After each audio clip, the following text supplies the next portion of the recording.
pendekatan di dalam memahami syar'i itu dengan bayani, burhani, irfani.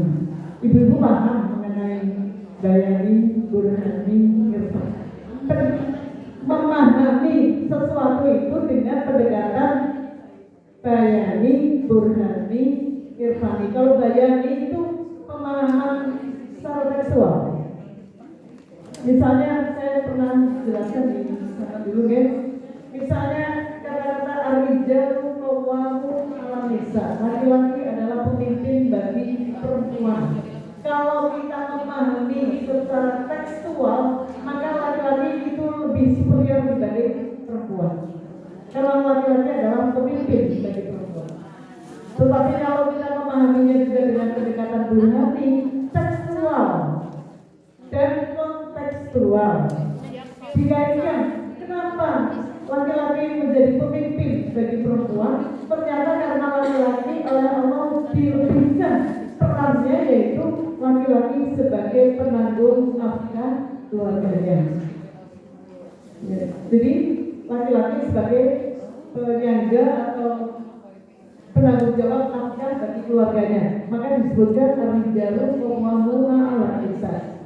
Karena kita memahaminya juga secara burhani, secara kontekstual, maka kita memahami bahwa laki-laki itu menjadi penanggung jawab nafkah, maka kita harus hargai, kita harus hormati, tetapi tidak berarti lebih superior dari istrinya itu. Okay? Kalau kita mau memahaminya hanya pendekatan bayani, bahwa laki-laki pemimpin bagi perempuan, maka otomatis kita menjadi merasa rendah bahwa perempuan berarti di bawah kepemimpinan laki-laki. Nanti akan menjadi tidak setara. Nanti implikasinya nanti kemudian menjadi perempuan dan laki-laki tidak setara. Tapi kalau kita juga menggunakan pendekatan burhani, bahwa kenapa laki-laki menjadi pemimpin bagi perempuan, ternyata karena laki-laki ada tanggung jawab, diberi tanggung jawab untuk menjadi mencari nafkah keluarganya. Sehingga ada rasa hormat, rasa menghargai dan lain sebagainya yang muncul dari pihak perempuan kepada suaminya, dan itu akan sangat-sangat mendukung untuk proses terjadinya hubungannya. Tapi kalau kemudian laki-laki merasa dirinya, dan laki-laki apalagi menggunakan ayat ini menjadi dalilnya, nanti dia akan bisa berbuat semena-mena. Loh, ini laki-laki pemimpin bagi perempuan, maka dia akan bisa berbuat semena-mena kalau pemahamannya hanya secara bayani. Maka ada pendekatan secara burhani, dan dilengkapi juga pendekatan irfan yang lebih ke hati pendekatan dengan secara kejiwaan. Jadi ketika hubungan antara laki-laki dan perempuan atau suami dan istri itu terjadi dengan baik, itu nanti akan menjadi hubungan yang sangat harmonis. Jika tidak ada superior, tidak ada subordinat, bahwa laki-laki atau suami istri itu adalah ada dalam posisi yang setara, dan itu menimbulkan hubungan yang lebih harmonis, apalagi kemudian dilandasi dengan hati nurani yang saling menyayangi, saling mencintai, saling menolong, saling mencukupi, saling menyempurnakan, seperti itu. Nilai-nilai dasar RPD, tauhid, adil dan kasih sayang. Tauhid, adil dan kasih sayang. Tauhid bahwa Allah itu menciptakan manusia itu memang dalam kedudukan yang mulia, dan juga maksud syar'i atau maksud syariah itu tujuannya adalah untuk menjaga kemuliaan manusia itu sendiri. Jadi maksud adanya syariah atau maksud adanya aturan-aturan di dalam Islam sesungguhnya adalah untuk memuliakan manusia itu sendiri. Ini nanti kalau di dalam uraian detailnya ada hifdzul mal, ada kewajiban untuk menjaga harta, hifdzuddin, kewajiban menjaga agama, hifdzun nasab, kewajiban menjaga keturunan, hifdzun nafas, kewajiban menjaga kehidupan dan lain sebagainya. Itu secara detail itu ada, itu landasan apa ini nilai-nilai dasar nilai-nilai dasar yang dikembangkan dalam RPB yang pertama sekali adalah dasar tauhid. Jadi tidak boleh lepas pembahasan mengenai RPB ini, tidak boleh lepas dari nilai-nilai tauhid bahwa manusia ini diciptakan oleh Allah memang untuk dimuliakan. Kemudian adil. Ada istilah tawazun, ada keseimbangan antara laki-laki dan perempuan. Kemudian pandangan wasatiyah, pandangan yang moderat, pandangan berkemajuan. Artinya bahwa memang perempuan itu pantas dan punya hak untuk maju, untuk optimal. Itu punya kesempatan wanita ini seluas-luasnya untuk mengaktualisasikan diri, mengoptimalkan kemampuannya sehingga hidupnya lebih bermanfaat. Artinya manfaatnya bukan untuk diri sendiri saja, bukan hanya untuk keluarganya saja, tetapi bisa lebih luas ke masyarakat. Musyawarah itu ada persamaan. Ini juga menjadi landasan RPB, ada keadilan di dalam hubungan laki-laki dan perempuan itu ada unsur keadilan, ada unsur wasatiyah, keseimbangan, kemajuan moderat begitu ya. Kalau laki-laki merendahkan perempuan itu namanya tidak moderat, tidak wasatiyah dan tidak tawazun. Dia tidak imbang, tidak musyawarah itu bersama. Kemudian rahmah itu adalah kasih sayang, bahwa Islam itu memang diciptakan untuk rahmatal lil alamin. Itulah sebabnya juga harus dikembangkan di dalam peran-peran perempuan ini untuk menentang atau melawan sifatnya kekerasan. Ya. Kalau ada hal-hal yang misalnya kekerasan di dalam rumah tangga, itu Malaysia tentu akan melawannya. Tidak boleh terjadi ada kekerasan di dalam rumah tangga atau di dalam bidang apapun juga, karena Islam sebetulnya adalah mengajarkan mengenai rahmatal lil alamin, entah dalam masyarakat secara luas ataupun juga di dalam rumah tangga. Maka rahmatal lil alamin ini juga menjadi dasar-dasar atau nilai-nilai yang harus dikembangkan. Apakah ada peristiwa KDRT, Ibu? Banyak, sangat-sangat banyak, dan sampai sekarang juga saya tidak ada tuntas-tuntasnya. Ada saja peristiwa yang muncul di mana-mana. Bahkan ada bapaknya sendiri saja tega, misalnya untuk memperkosa anaknya, anak kandungnya misalnya, apalagi anak tiri, itu sangat mungkin. Dan itu harus dilawan, karena nilai-nilai Islam itu menjunjung tinggi rahmatal lil alamin. Ya, karakter perempuan berkemajuan, apa aja Mbak? Langsung isinya saja 1, 2, 3. Kalau karakter Aisyah ini karakter Aisyah, bahwa Aisyah adalah gerakan Islam, gerakan dakwah, tasdid itu pembaharuan, gerakan perempuan itu jelas, gerakan praksi sosial. Gerakan praksi sosial maksudnya bahwa Aisyah melakukan kegiatan-kegiatan yang terus dilakukan. Itu namanya praksi sosial. Misalnya kita menyelenggarakan santunan anak yatim, jangan hanya sekali ini saja, besok juga dilakukan lagi, besoknya juga dilakukan lagi, seperti itu. Itu sebabnya lahir panti-panti asuhan di dalam Malaysia banyak sekali. Itu praksi sosial.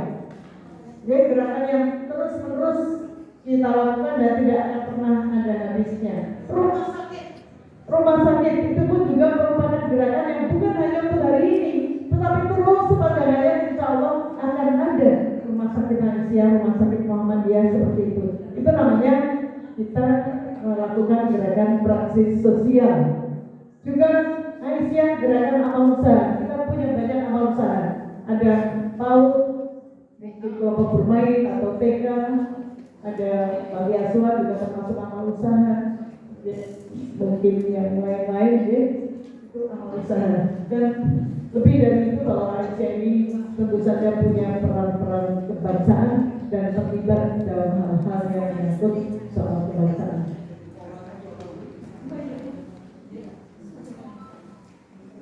Yang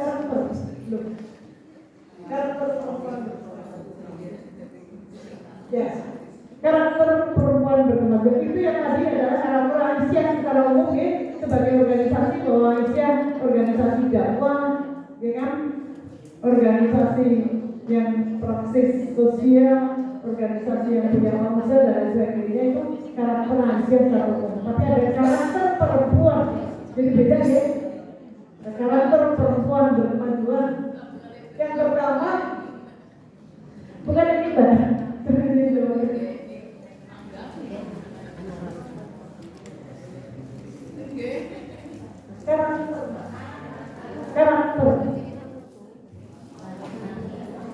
Karakter perempuan berkemajuan. Yang pertama, iman dan takwa. Iman dan takwa itu jadi landasan kita dan tidak bisa ditawar, tidak boleh ditawar-tawar. Iman dan takwa, taat beribadah itu juga karakter perempuan. Ada perempuan Aisyah tidak sholat itu pernah loh kita menemukan seorang guru Ustaz Aisyah. Kalau itu dia saya tidak sebutkan di mana. Ketika akan kita ajukan 2 orang untuk mendapatkan beasiswa pendidikan PAUD gratis di Universitas Ahmad Dahlan, 2 orang kita berangkatkan, dan kemudian yang satu ternyata kemudian mengundurkan diri, terus yang satu lulus diterima, dan yang satu itu menceritakan ketika datang ke tempat saya, Bu, yang satu itu ternyata tidak sholat. Tetapi saya beberapa hari bersama dia, ternyata orangnya nggak sholat deh, padahal di Malaysia.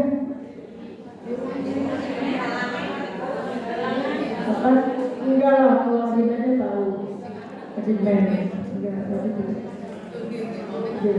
jadi ini juga menjadi catatan bagi kita ketika kita menerima guru Aisyah, ya dites keislamannya. Mungkin keislaman dari sudut ilmu mungkin dia bisa, tapi ternyata masih belum begitulah. Ini tidak boleh. Jadi kalau ibu-ibu Aisyah seharusnya punya karakter iman, takwa dan taat beribadah itu. Mudah-mudahan ini sudah menjadi kebiasaan yang sudah membumi dalam kehidupan, dalam kehidupan kita sehari-hari. Kemudian akhlak karimah. Akhlak karimah ini juga tidak bisa, Ibu. Mohon tolong sekali, banyak sekarang kecenderungan perempuan muda yang sukses, yang berkarir dan sukses, akhlaknya menjadi turun. Ada apa tidak itu? Yang minta cerai dalam kasus perceraian ternyata banyak yang bergugat adalah perempuannya.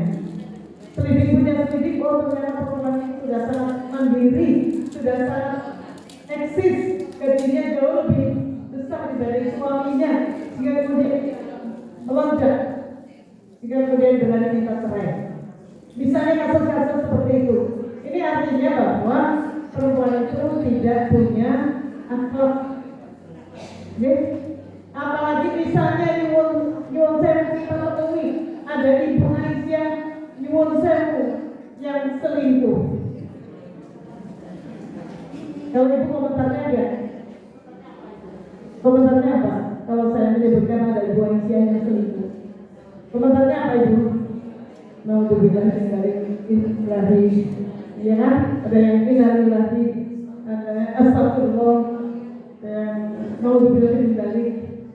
Karena itu akhlakul ummah namanya, akhlak yang tercela. Kebanyakan perempuan yang dimasukkan dalam neraka adalah perempuan yang tidak bersyukur. Tidak bersyukur itu antara lain tidak bisa menerima suami sebagaimana adanya. Kalau sekarang mungkin kita menjadi lebih eksis dibanding suami kita, mungkin gaji kita lebih besar. Kalau dulu gajinya besar-besar banget, Bu. Sementara mungkin suaminya ada pegawai biasa yang pas saja, tidak ada tunjangan-tunjangan yang hebat seperti ibu-ibu guru, sehingga guru kemudian merasa lebih dan kemudian melahirkan tingkah laku yang tidak pas. Ya, itu bukan Ibu Aisyah, ya. Insya Allah bukan Ibu Aisyah. Diharapkan bahwa Ibu Aisyah adalah ibu yang bisa menjadi Nanti ibu ya, berpikir pasti pikirannya maju, tidak jumbut begitu. Bersikap wasatiyah, moderat, artinya tidak ekstrem kanan, tidak ekstrem kiri, ya, tetapi berkemajuan, tidak jumbut. Jumbut itu tidak mau berubah, tidak mau ada perubahan. Nah itu jumbut namanya, tidak moderat, tidak wasatiyah. Orang itu harus maju, perubahan, menuju pada yang lebih dari seperti itu. Amaliyahnya solihah. Kemudian sikap inklusif. Inklusif kebalikan dari eksklusif. Kalau inklusif itu mudah menerima atau bersifat terbuka, menerima pendapat dari manapun bisa saja kita ambil asal itu merupakan suatu hal yang benar. Jangan eksklusif. Kalau eksklusif itu orang yang mungkin merasa pendapatnya sendiri yang paling benar, tidak bisa menerima pendapat orang lain, itu namanya eksklusif, dan itu nanti akan dijauhi orang. Kita menjadi orang yang ramah, menjadi orang yang bisa bergaul, komunikasi secara baik, dan menerima pendapat-pendapat dari manapun asal itu untuk kebaikan, tidak apa-apa. Ini karakter. Kemudian yang berikutnya adalah komitmen perempuan berkemajuan. Penguasaan itu diharapkan bagi remaja terus semangat untuk belajar, gitu ya, terus belajar. Ini contohnya nih Mbak Eli ini, terus belajar, semangatnya belajar luar biasa. Misalnya S2 di bidang pendidikan sudah ingin ambil lagi S2 di bidang manajemen misalnya, tulis saja, itu namanya semangat belajar, bisa menjadi contoh kita semuanya. Tidak menganggap diri kita sudah tua atau sudah senior misalnya terus mau belajar. Ya, insya Allah mudah-mudahan tidak seperti itu. Penguatan keluarga sakinah, tidak pernah bosan, terus kita gaungkan penguatan keluarga sakinah. Jadi menjaga akhlak karimah juga dalam rangka untuk menguatkan keluarga sakinah. Saya bacakan sendiri waktunya habis. Pemberdayaan masyarakat, kita bisa melakukan kegiatan-kegiatan Korea Thayyibah di cabang-cabang. Ini ada di cabang belakangan itu punya Korea Thayyibah, dan diharapkan juga cabang-cabang yang lain punya Korea Thayyibah. Itu program pemberdayaan perempuan menjadi filantropi berkemajuan. Filantropi itu sebetulnya upaya tolong menolong, ya, mencari dana misalnya untuk membangun apa, mencari mendekati orang dermawan untuk ini itu, dan bantu tolong menolong untuk sebuah kemajuan. Menjadi aktor perdamaian. Kalau ada hal yang misalnya berbeda pendapat, itu hal yang biasa. Jangan kaitkan dengan perbedaan pendapat. Biasa saja, biasa saja. Karena itu sudah manusiawi dan itu sunatullah. Orang itu pasti akan berbeda pendapat, itu sunatullah. Anak kembar saja pendapatnya bisa berbeda-beda. Kita tidak akan kagetan dengan adanya perbedaan. Siap menerima perbedaan. Jadi jangan eksklusif, itu tadi kembali, jangan eksklusif. Kalau tidak bisa menerima pendapat orang lain, itu namanya eksklusif dan itu tidak baik. Itu anti kemanusiaan. Partisipasi publik, jangan cuma di rumah saja, tidak mau keluar, tidak mau partisipasi. Ada kegiatan kerja bakti, ada kegiatan gerakan ini, gerakan itu, silakan diikuti, dan itu menambah wawasan, menambah silaturahmi, menambah kebermanfaatan hidup kita. Jadi partisipasi publik, kemandirian ekonomi, peran kebangsaan dan kemanusiaan universal. Ibu-ibu yang kami banggakan dari saya ini, saya kira itu materi-materi pokok yang ada di FPD, dan mudah-mudahan pendengar juga menguasai ini dan nanti bisa diteruskan ketika ada kegiatan-kegiatan di cabang yang diikuti oleh masing-masing, dan ini menjadi aturan, menjadi pedoman, menjadi pegangan baik bagi kita perempuan secara pribadi maupun bagi organisasi perempuan atau gerakan perempuan, menjadi acuan. Seperti itu, ya. Bukan kita ingin menyaingi laki-laki atau status laki-laki, tidak. Kita ingin adanya kehidupan yang harmonis, hubungan komunikasi yang harmonis antara pihak laki-laki dan pihak perempuan. Karena kalau tidak harmonis, tidak enak, tidak nyaman. Dalam kehidupan apapun terjadi tidak nyaman. Maka itu sebabnya ada RPD dari Salon Perempuan Berkemajuan untuk lebih menjelaskan kepada masyarakat bahwa sesungguhnya nilai-nilai Islam itu luar biasa, menjunjung tinggi harkat martabat perempuan supaya perempuan lebih bisa hidup bermanfaat, lebih luas, lebih optimal maknanya di dalam kehidupan, bukan hanya untuk diri sendiri tetapi juga untuk keluarga dan masyarakat secara luas. Begitu kalau ada pertanyaan cukup ya? Oke.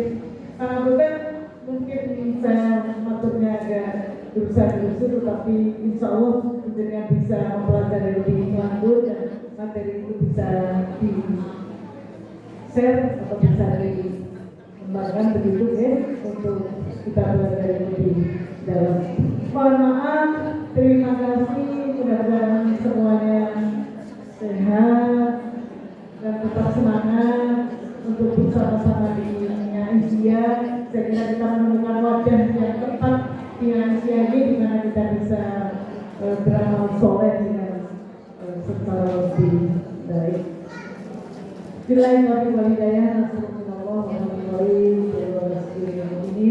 Assalamualaikum warahmatullahi wabarakatuh.